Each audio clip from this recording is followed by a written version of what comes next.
नमस्ते अस्तु भगवन् विश्वेश्वराय महादेवाय त्र्यम्बकाय त्रिपुरान्तकाय त्रिकालाग्निकालाय कालाग्निरुद्राय नीलकण्ठाय मृत्युञ्जयाय सर्वेश्वराय सदाशिवाय श्रीमन्महादेवाय नमः।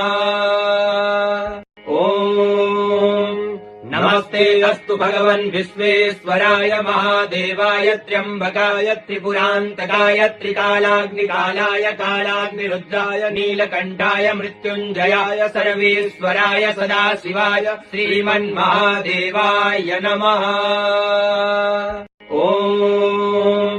नमस्ते अस्तु भगवन् विश्वेश्वराय महादेवाय त्र्यम्बकाय त्रिपुरान्तकाय त्रिकालाग्निकालाय कालाग्निरुद्राय नीलकण्ठाय मृत्युञ्जयाय सर्वेश्वराय सदाशिवाय श्रीमन्महादेवाय